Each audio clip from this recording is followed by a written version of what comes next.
What's going on, guys, and welcome to episode 263 of Hashtag AskGSM here today for December 12, 2018. I am Graham GSM Matthews. Hope you guys are doing well. We are less than 2 weeks out from Christmas. I don't know about you guys. I'm extremely excited. I can't fucking wait. Here's hoping the next 2 weeks fly by. Although the next 2 weeks are pretty packed. We got the TLC pay-per-view coming up on Sunday, ROH Final Battle, which I will be in attendance for with Alexis on Friday in the heart of New York City at the Manhattan Center. It's going to be amazing. And then Christmas in 2 weeks. It's going to be a jam-packed 2 weeks. And also, by the way, I think I mentioned it last week, but bit of a heads up here. The 2018 WWE/NXT Year in Review Awards are now up on nextairwrestling.net. If you want to vote for the Match of the Year, Superstar of the Year, Feud of the Year, Shocking Moment of the Year, and so much more, please do so on the website at nextairwrestling.net. The link is right on the main page, or if you go to Week in Review, to the drop-down menu, it takes you to the Year in Review Awards. You can vote on all that stuff. Every vote counts. I'm breaking down the results of the polls with the one and only Mr. Marceau, RJ Marceau, on the December 27th edition of Wrestle Rant Radio. So stay tuned for that in 3 weeks' time, or 2 weeks rather, 2 weeks from tomorrow. We're breaking down the polls right there on the show. So with all that being said, guys, if you want to send in a question to this show, you can tweet me on the Twitter machine at WrestleRant with the hashtag AskGSM. Find me on Facebook as well, facebook.com/Graham.GSM.Matthews. Leave a comment on the post that I usually put up on Tuesday nights, if not on the wall itself. And last but certainly not least, drop your question down below in the comment section of this very video. I'll include your question in next week's edition. So with all that being said, guys, let's get started here first with a Lane of the Y from YouTube. Excuse me if this has been asked before, but why is it that WWE's weakest product is their flagship show? SmackDown Live, 205 Live, NXT, and NXT UK are all decent/good. Their WWE Network original stuff, like the House Hardy Halloween and the Edge and Christian show that totally reeks of awesomeness, and WWE Chronicle, are pretty good. But WWE Monday Night Raw, the show that gets favored when it comes to pay-per-view match order, and even got a clean sweep at Survivor Series, quote on the clean there, because it wasn't really a clean sweep. When they got the clean sweep at Survivor Series, if you ignore the pre-show's existence, like Michael Cole, I forgot to read that part, is the one show that has their biggest baby faces cutting shoot promos about how they've been absolutely dreadful, and everybody knows they're absolutely dreadful. Why does the mainstream wrestling promotion's baby like to get torn apart by everybody, including themselves? You know, that's a great question. If I knew the answer, I don't think we'd have this problem right now. I think if anybody had the answer, I don't think we would have this problem right now.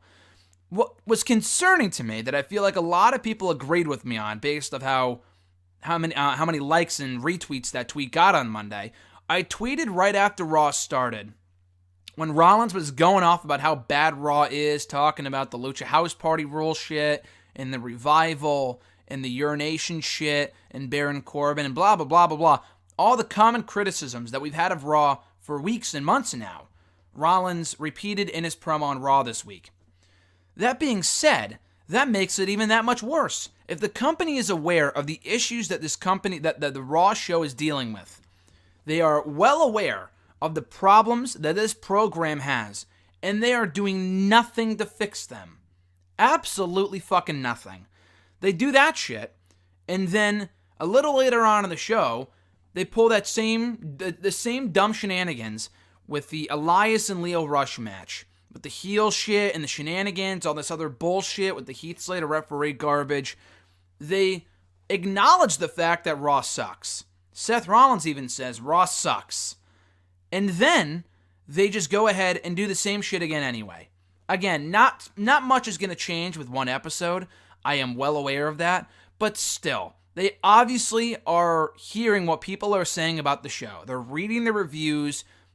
They're listening to fucking my podcast, but they're listening to what the masses are saying. This isn't one smart fan in his mom's basement. This is a vast majority of the audience that believes that Raw fucking sucks.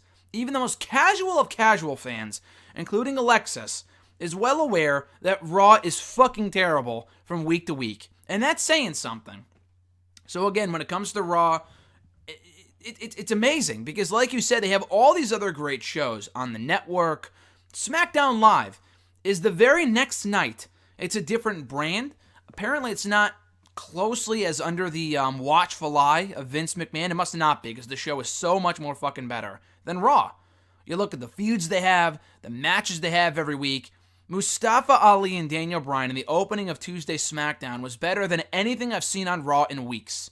The main event between Charlotte and Asuka was better than anything I've seen on Raw in weeks.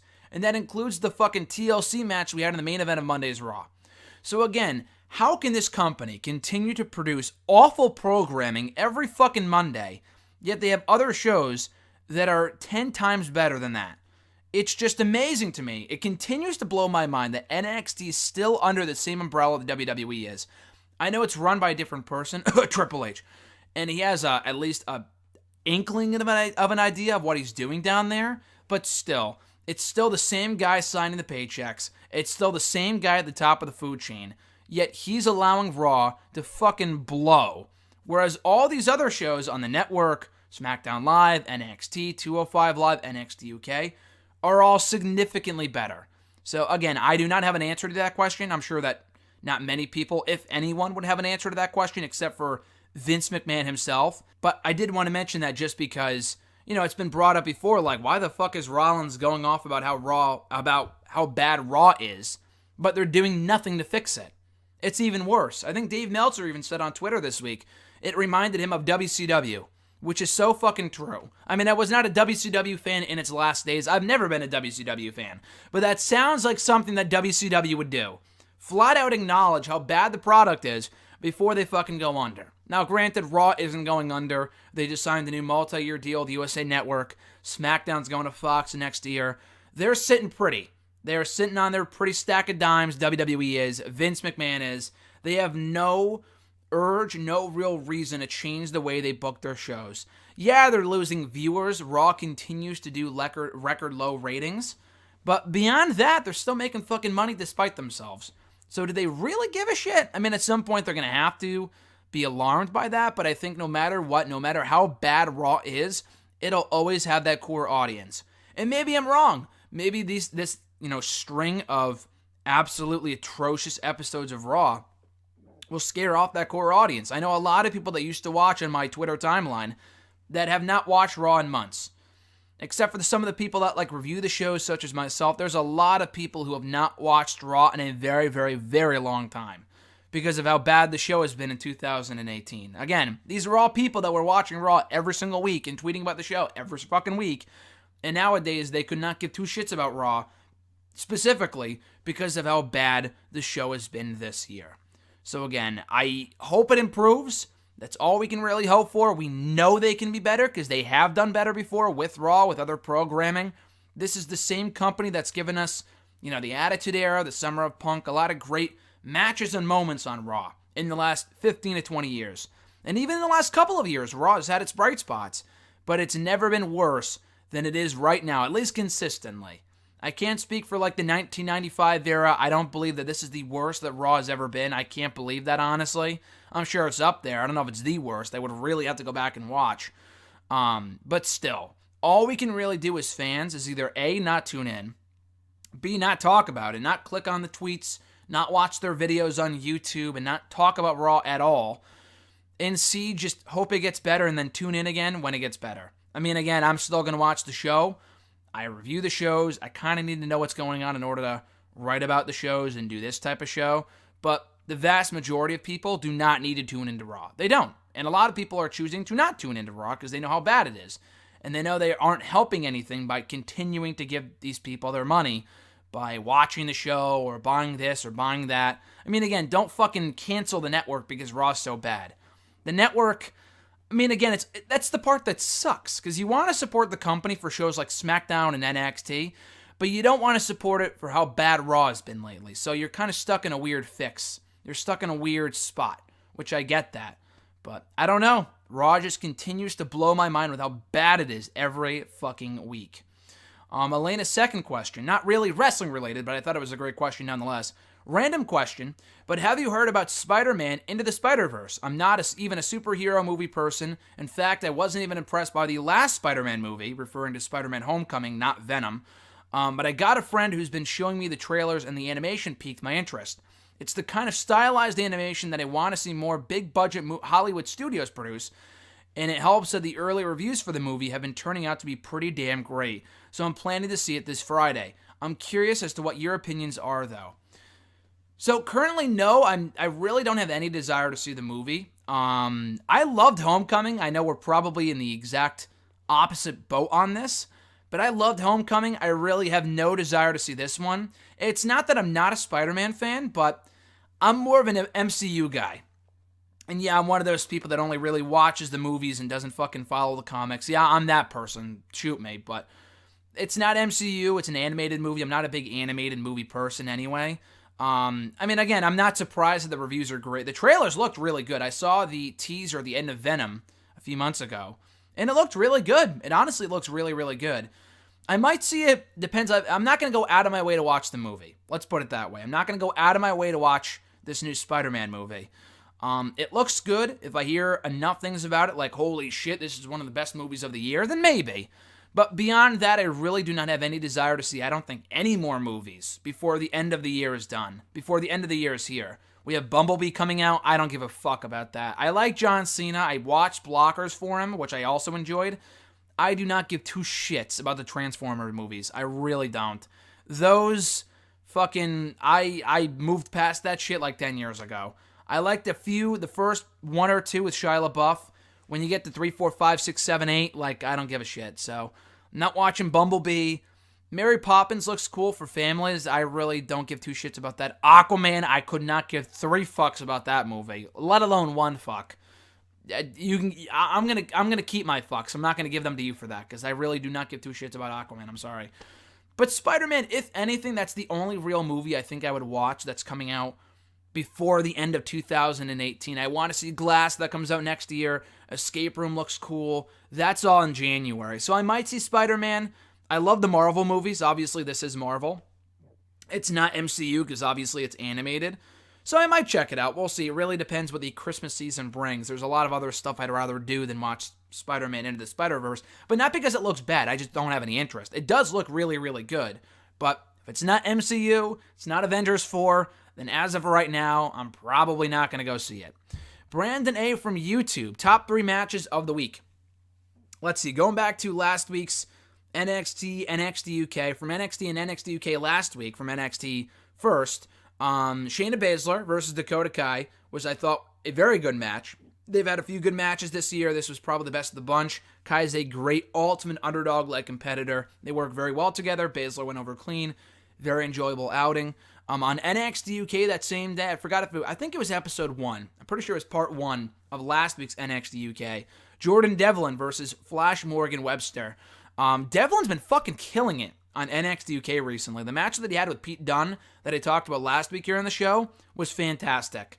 If you have not seen this guy work yet, or if the only work that you've seen of his is from the first ever UK tourney from January of 2017, then you're really missing out, because the guy has gotten a lot better since then, really developed a character. I'm quickly becoming a fan of his. So, him and Webster from NXT UK last week, great match. And from SmackDown last night, Asuka and Charlotte Flair in a rematch from WrestleMania 34.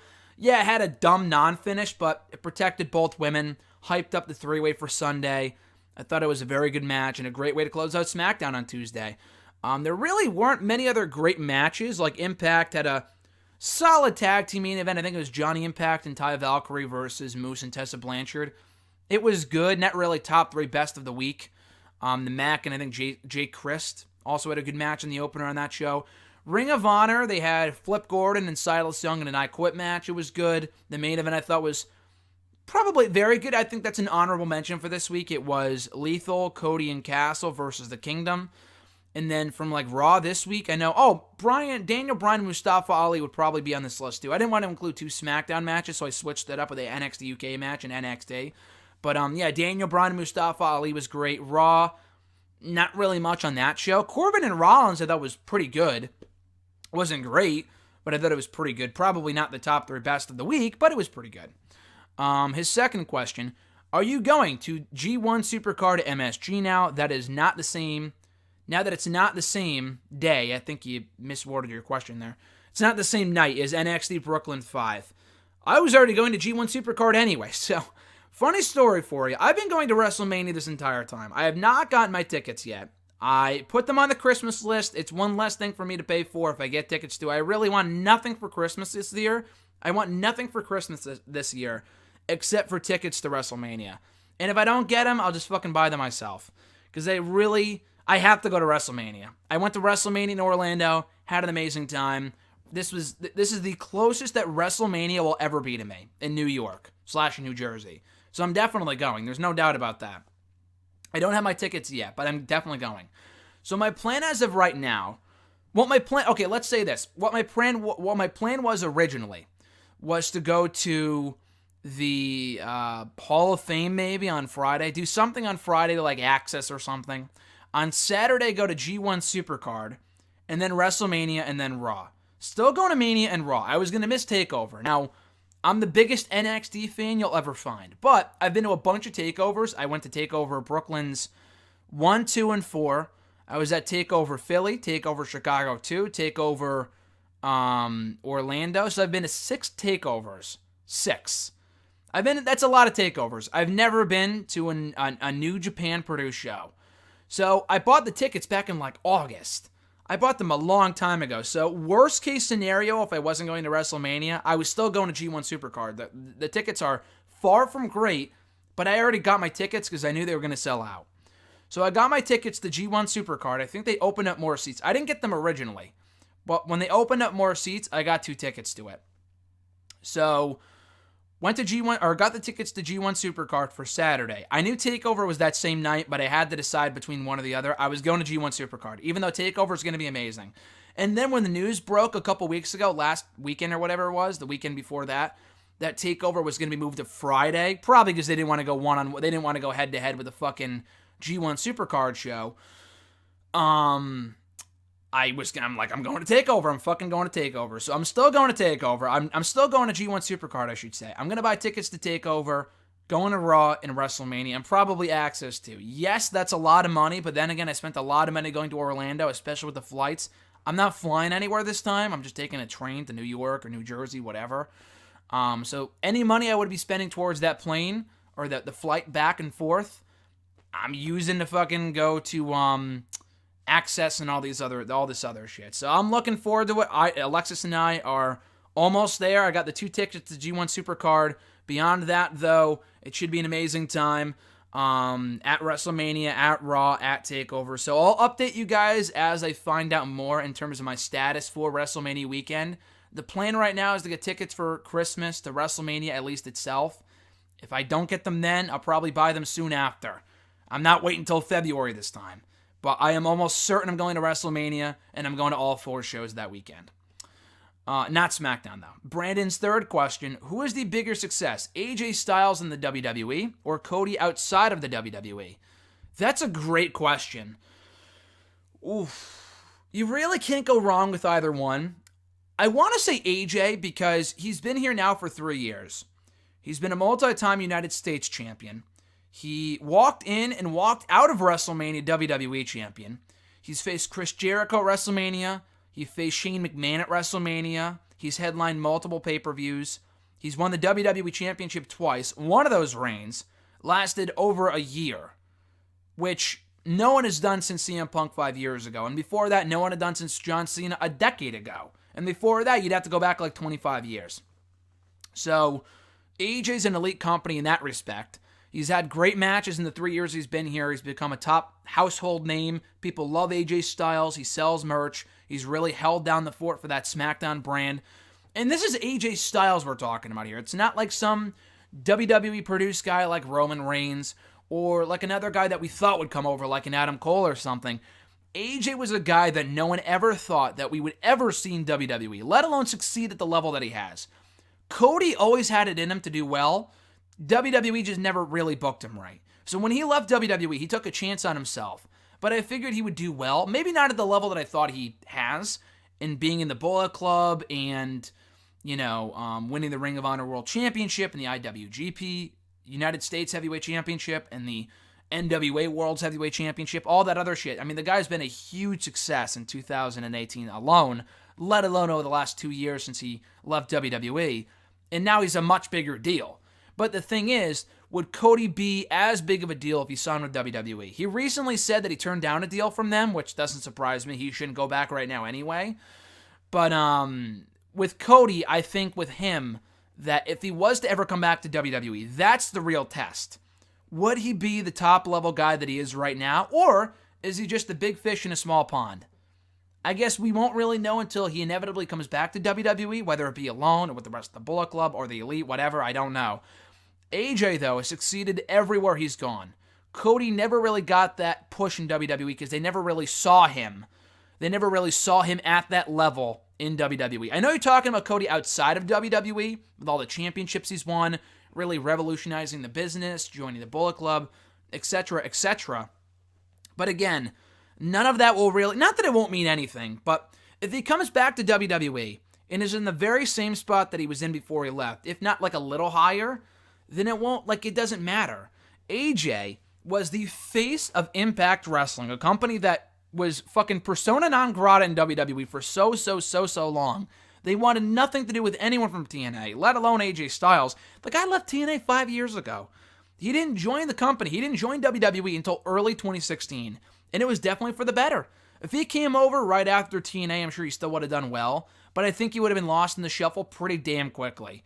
So he went to New Japan, reinvented himself over there, had great matches, a lot of success over there as a former IWGP Heavyweight Champion, and then came over to WWE, got over almost immediately, had great feuds, great matches, can work as a heel, work as a babyface, has carried the SmackDown brand for the last 2.5 years. He's one of the biggest names in all of WWE right now. He might not be Roman Reigns, he likely will never be Roman Reigns, but he's in that upper echelon of the guys in WWE. He's not just a main event player like a near the top, like a Dean Ambrose.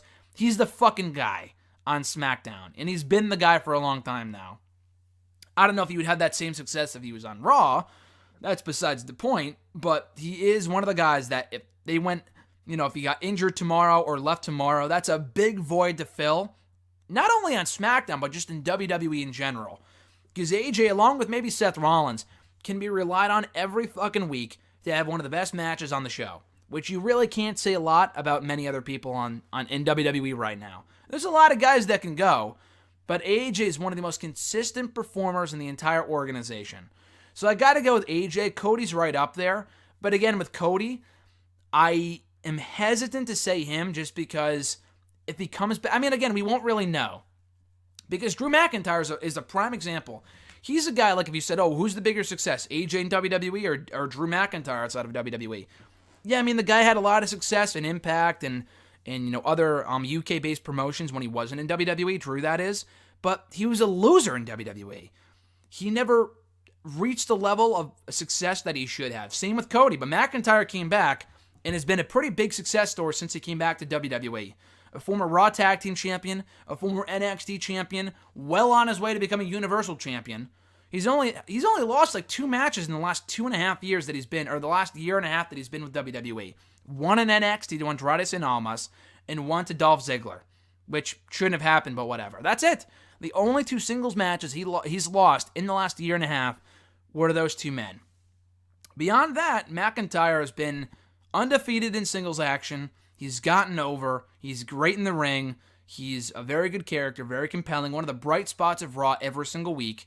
So, again, with McIntyre and AJ, that would be different. If McIntyre won the World Championship, I'd say, okay, that's definitely a lot closer.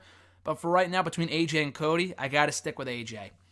His 4th question, even if Dolph Ziggler left WWE and wrestled elsewhere, are you sure that fans would care about him more? From what I've heard, Jack Swagger was booked very strong in Lucha Underground and won the championship at the last Ultima Lucha, yet all I've heard is complaints. Do people hate Jack Swagger more than Dolph Ziggler? If not, then why would people care about Ziggler in another promotion? Your thoughts.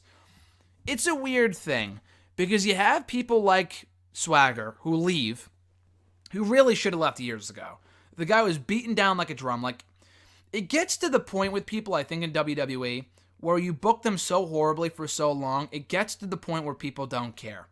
That's what happened with Swagger. I think that happened with Ziggler a long time ago, but people still care about Ziggler more than they care about Jack Swagger.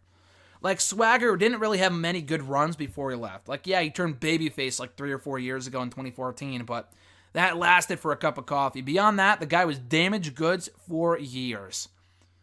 Ziggler has been damaged goods for a while now, too. Like, he really peaked, like, at least 4 or 5 years ago.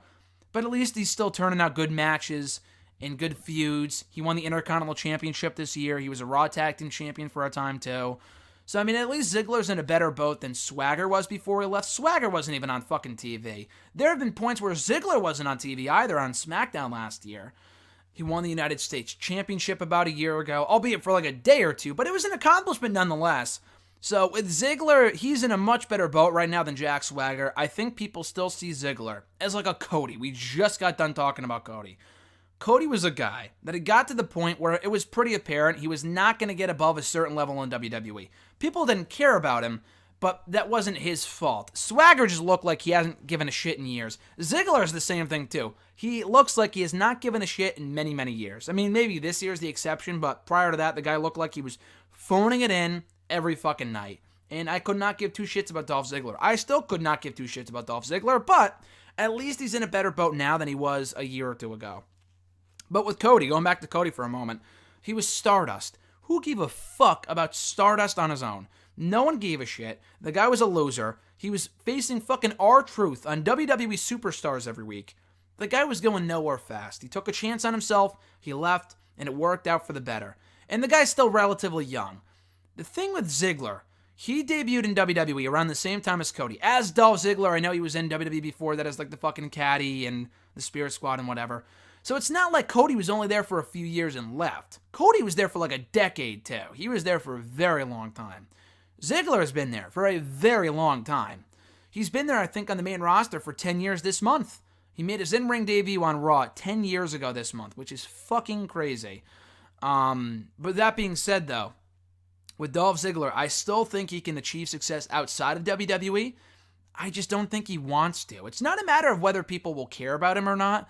The guy has this whole comedy tour thing coming up, and I think that's his real passion. Not becoming Ring of Honor World Champion, or I think he's content right where he is. He's a WWE guy. Cody felt like a WWE guy. Apparently not, because he went out and became Ring of Honor World Champion and won all these championships. Dolph Ziggler could very well do that exact same thing. He would be a very hot commodity if he ever left WWE and joined another promotion, because the guy can still go in the ring, and he has built up enough goodwill with the fans where people would follow him wherever he goes. He still has fans out there. Dolph Ziggler, or Jack Swagger rather, never had fucking fans. He never really had fans, let's be honest. Ziggler has his passionate, hardcore base of fans that will follow him and support him no matter how badly he's booked.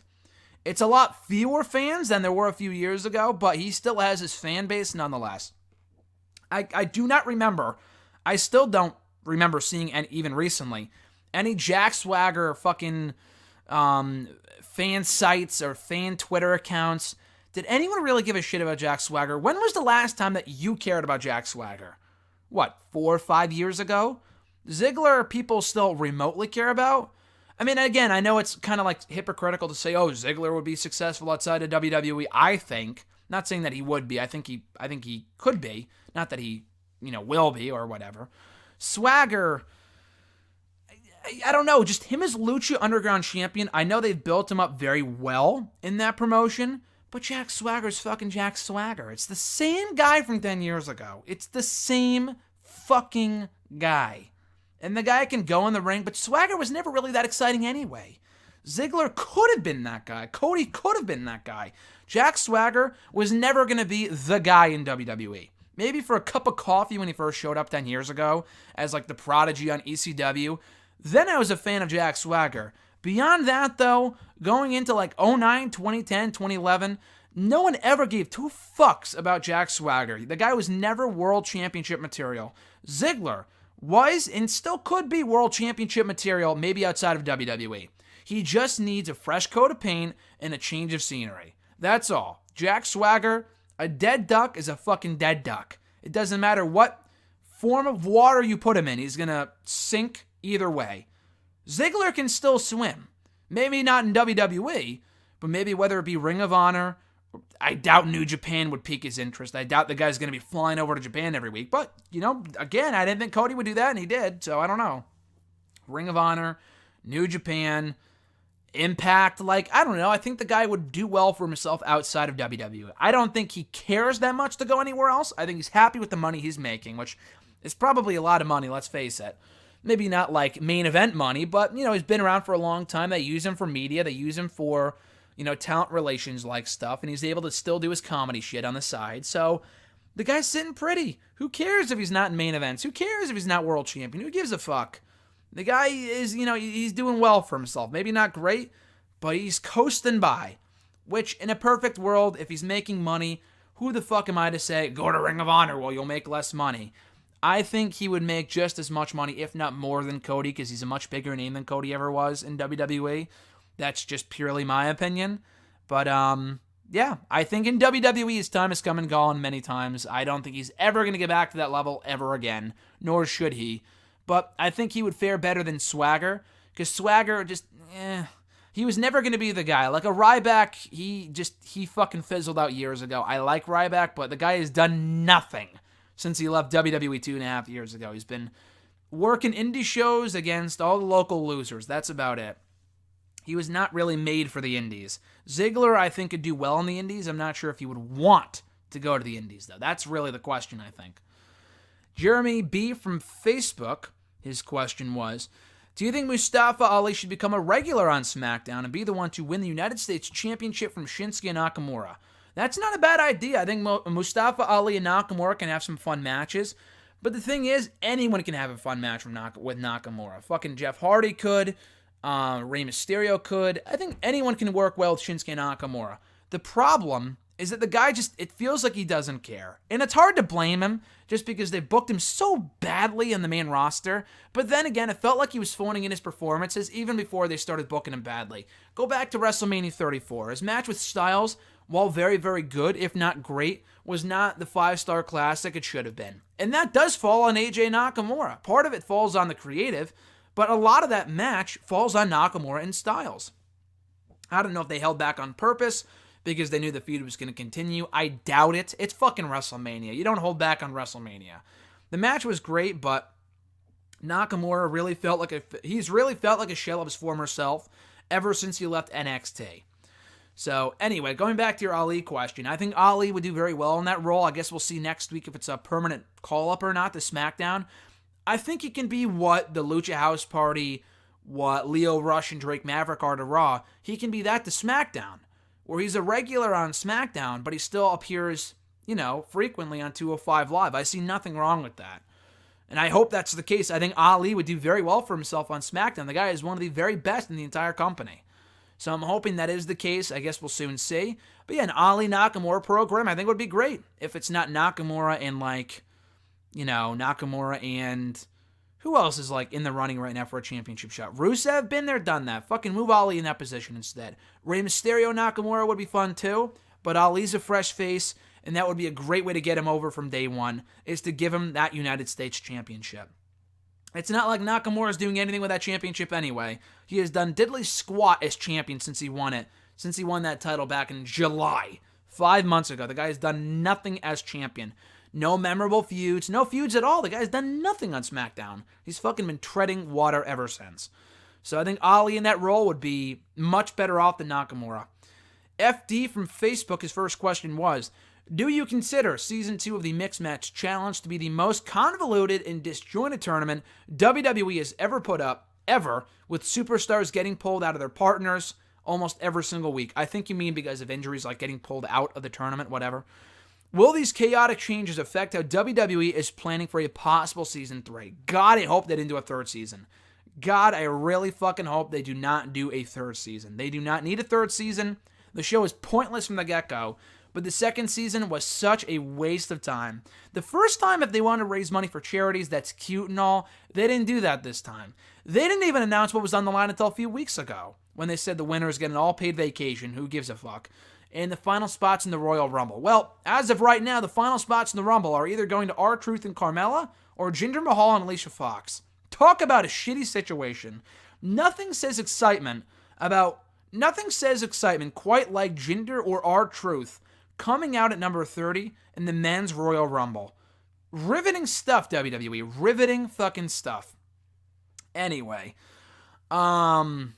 Yeah, the second season's been a disaster. People get hurt every fucking week, whether it's storyline related or someone actually gets hurt or can't compete. They've replaced people's partners at least 7 or 8 times. Braun got pulled from the show. Sasha Banks got pulled from the show. AJ Styles got pulled from the show. Alexa Bliss got pulled from the show. Finn Balor got pulled from the show.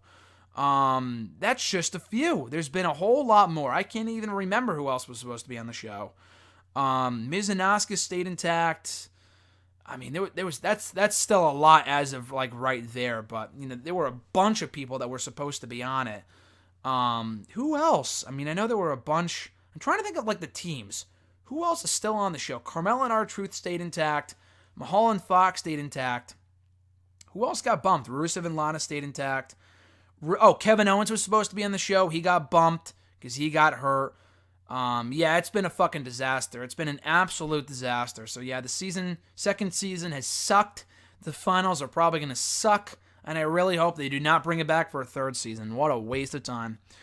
FD's second question: do you think the insertion of Mustafa Ali in a SmackDown Live with his match against Daniel Bryan last night could be a sign that WWE finally recognizes that the Cruiserweight talents can't compete with the main roster, and they'll make the Cruiserweight division relevant? I think they're already starting to do that. Well, first of all, the 205 Live brand has been great all 2018 long. If you're not watching 205 Live, you're really missing out. The show has been great ever since Enzo left and Triple H took over. The show, it's a completely different show than what you remember it being. The wrestling is great. The storylines are simple and easy to follow. It's a very fun hour of wrestling every single week. No bullshit, no shenanigans. They really turn it up every single week.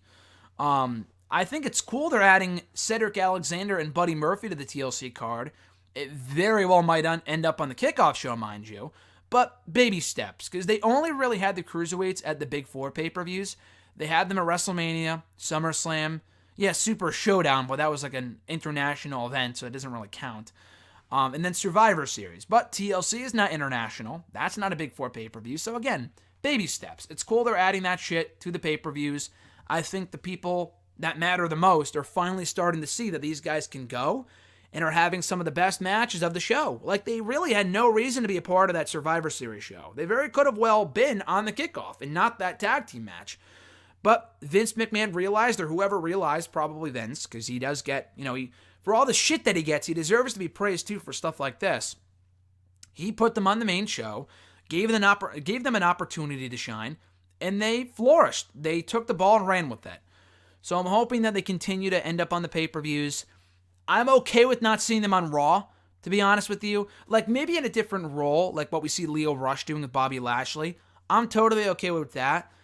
I don't want Cruiserweight matches on Raw, because that's how people started to not care about the division in the first place. Because Raw fucking sucks. Stay as far away from Raw as humanly possible. The Lucha House Party are great on 205 Live. They're a fucking joke on Monday Night Raw. So again, stay as far away as possible from Monday Night Raw. I beg you. Maybe SmackDown? Maybe SmackDown.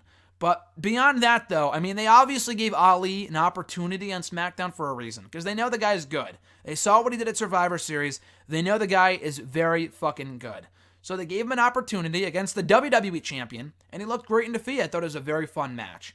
So again, I'm hoping that these small baby steps will eventually lead them to taking the Cruiserweight division more seriously. It's one thing for the show to do very well in its own corner of the network, but they have to start incorporating these guys back into the main shows in some form or fashion, because otherwise, no one's going to tune into 205 Live if they don't know it exists, if they don't know how good these guys are, unless they see them showcase their skills on Raw and SmackDown, specifically SmackDown, though.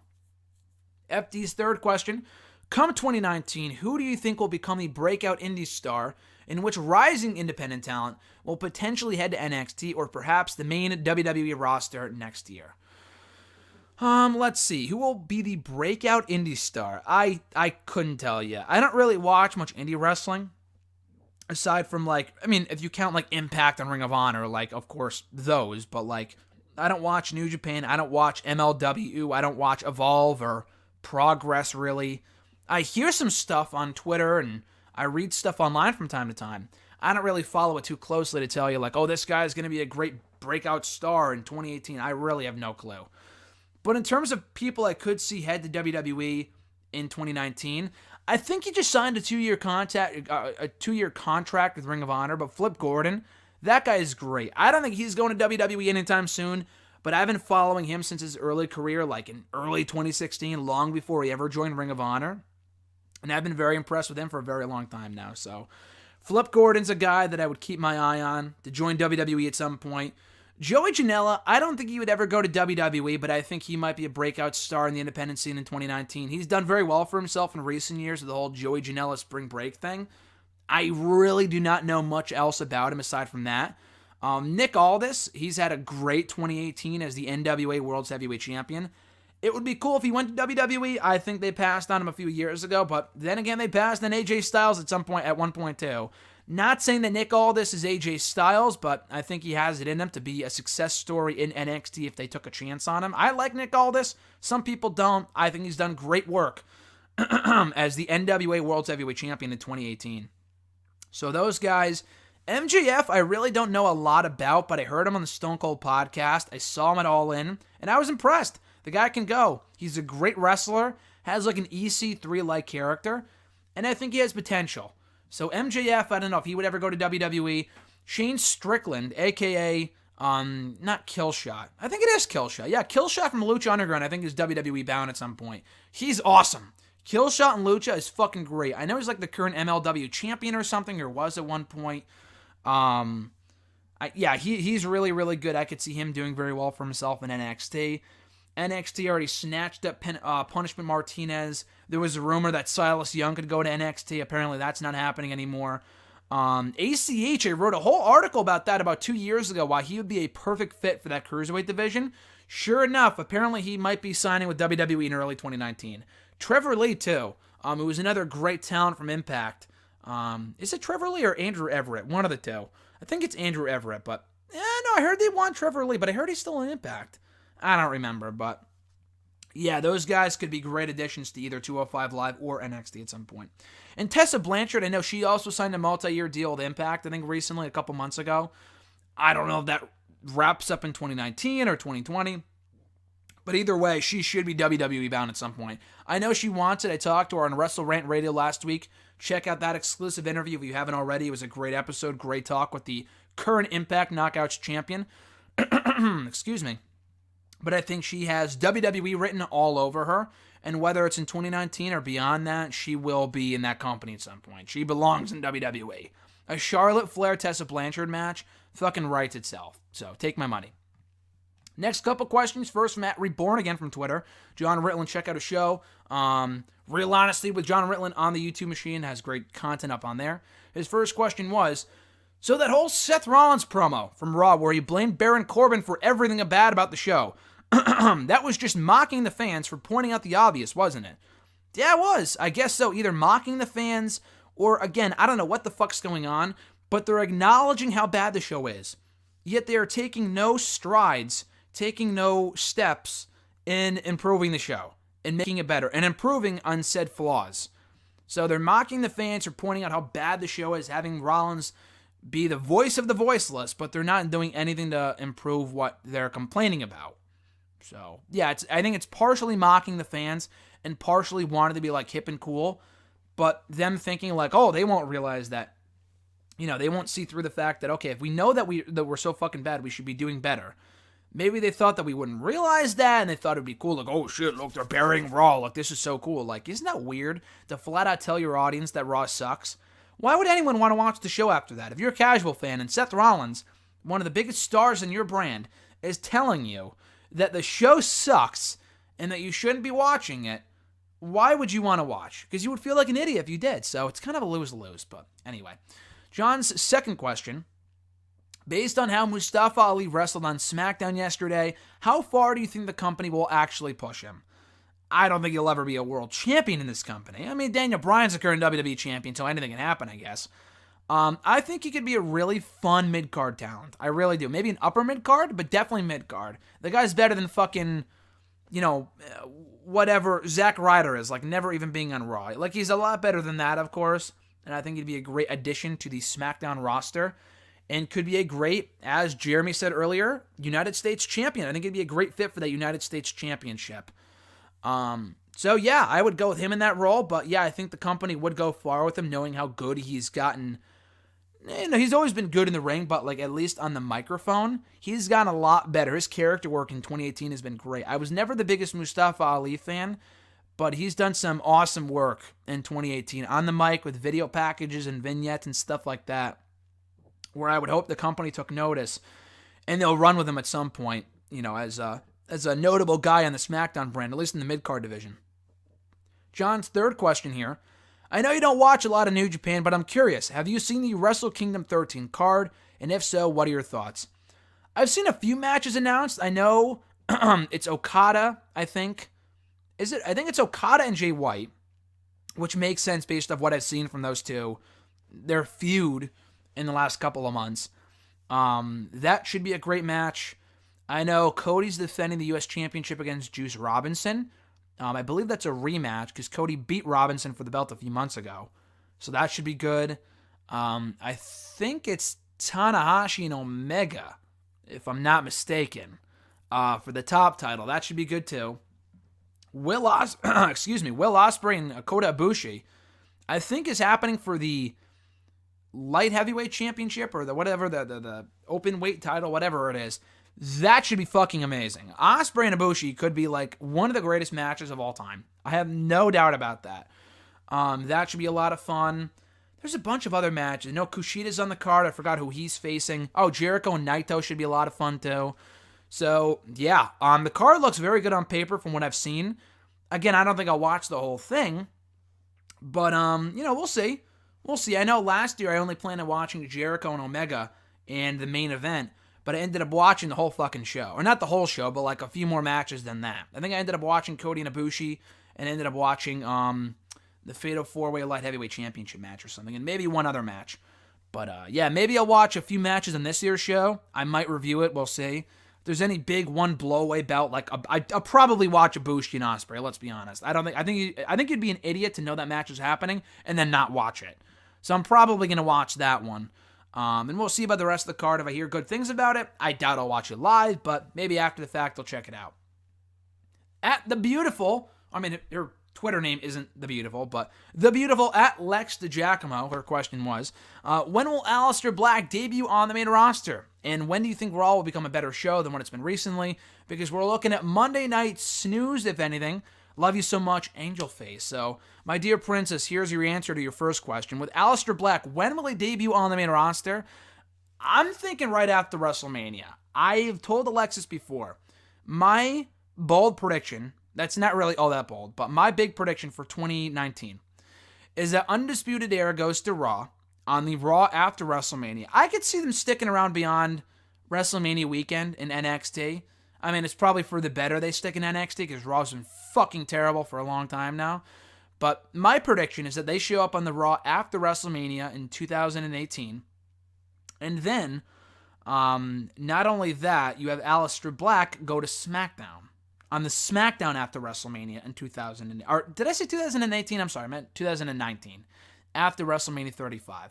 So that's my prediction. I think obviously he's going to be facing Tommaso Ciampa for the championship at TakeOver Phoenix, which is over Royal Rumble weekend. Black realistically should have been on the main roster, months ago, but he got hurt. So, it's probably for the better because we got great matches with him and Ciampa and Gargano now. So, can't complain about that. I think they'll probably have him stick around through WrestleMania weekend, whether it be a three-way with Black. I would hate to see him lose again. So, I guess we'll see, but I could see them doing the three-way that we were supposed to get in Brooklyn, Ciampa, Gargano, and Black. I could see them doing that. Maybe they have Black face one of the newer guys, and he puts them over on the way out, like a Keith Lee, or a fucking, Matt Riddle could be a lot of fun, or a Ricochet. I think that makes sense. And then he debuts on the SmackDown after WrestleMania, a lot like Shinsuke Nakamura a few years ago. And then, I know you're not asking about it, but Undisputed Era, I feel like, would be a great fit on that Raw after WrestleMania. They'd get the biggest reaction. They still have a lot more to do. Like, Adam Cole can still become NXT champion. Fish, O'Reilly, and Strong can still dominate the tag team division. They've yet to feud with Heavy Machinery. They have yet to feud with, the Mighty, with the Street Profits. There's a few more teams for them to face before they wrap up their run in NXT. Hopefully they're done with that by the time WrestleMania weekend comes around. But that being said, though, I would not be surprised to see that be the case come WrestleMania weekend. And her second question, when do you think Raw would become better than what it's been recently? I wish I had the answer to that. I would love for Raw to be better right now. I think a lot of people are thinking, oh, well, it sucks right now because it's right after Survivor Series and it's right before the Rumble. It's obviously going to be a lot better come the Royal Rumble and come WrestleMania season, right? No, it won't. No, I don't think so at all.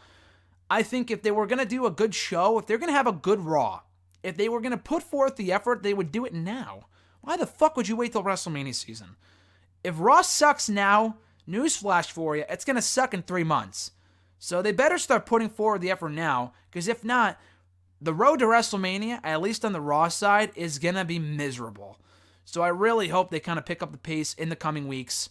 And it's not like this is a fall thing. Raw has been terrible since like fucking April. So yeah, I mean, the fall has been terrible. It's been worse now than it was during the summer. But even during the summer, Raw sucked. The build to SummerSlam sucked on the Raw side. I think people tend to forget that. The build to Money in the Bank sucked. The build to Backlash sucked. The build to Hell in a Cell sucked. The build to Survivor Series sucked. And the build to TLC has sucked too. So it's not like it's a December thing or a fall thing. Like it's a fucking WWE is ruining Raw thing. That's what the fuck it is. If you want to make it a better show, start now. Don't wait till WrestleMania season, because by that point, too little too late. You lost your fan base. No one cares anymore. But yeah, hopefully soon. Fingers crossed. So there's your answer, Princess. Next question, that's Scarlet1 from Twitter. Did you catch how Seth Rollins' promo on Raw implied that Drake Maverick's urination segments were all Baron Corbin's fault? That made absolutely no sense. Like the fucking Lucha House Rules stuff, yeah, and storyline that makes sense that Baron Corbin would allow for that shit. How the fuck is the Drake Maverick shit Baron Corbin's fault in storyline? Yeah, maybe for allowing it and not doing anything about it. That's not Baron Corbin's fault. Again, it's ridiculous that they're blaming Baron Corbin, which he does have a lot to do with it. Raw sucked for a long time. Baron Corbin being in charge of that show doesn't help matters because the guy's an awful authority figure. I'm sorry. The whole heel authority figure bullshit is awful. Cliche, done to death, time to move the fuck on. But that's not his fault in storyline. That's the company's fault, and they're thinking like, oh, well, yeah, let's blame Baron Corbin, more heat on him. Like, no. It's heat on the company for writing that shit in the first place. How dumb do they think we are? Do they think that we think this is all real, and we think it's, Baron Corbin's in full control of everything? Like, yeah, I mean, him in that role is awful, but it's not all Baron Corbin's fault. That the writing of that segment, him and Baron Corbin and his awful job as an authority figure has nothing to do with the dumb urination segments with Drake Maverick and AOPP. That is all to do with Vince McMahon and the writing team. Largely Vince McMahon. So, that made no sense. Best and worst of Mixed Match Challenge Season 2. Well, the worst was really the whole show. I cannot tell you really anything good about MMC Season 2. I mean, some of the pairings were cool.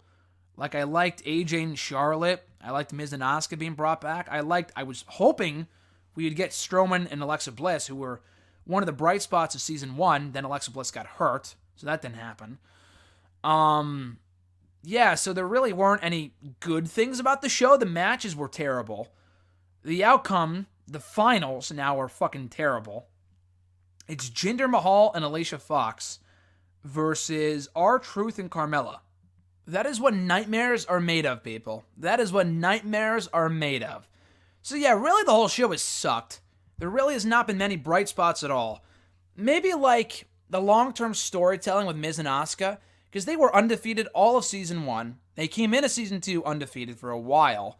And then as soon as they suffered their first loss, Miz blamed Asuka. She was the one who tapped out. It's all your fault, blah, blah, blah. Like, he only used Asuka because they were winning so much. And as soon as they lost, they were not on the same page anymore. And then Asuka finally blew up on Miz this week on the show, causing them to lose, which was unfortunate because I'd rather have them in the finals than fucking R-Truth and Carmella, but whatever. The two teams with the worst records are in the finals, by the way. Mahal and Fox and Truth and Carmella. Makes no sense. But yeah, the storytelling with Miz and Asuka I thought was well done.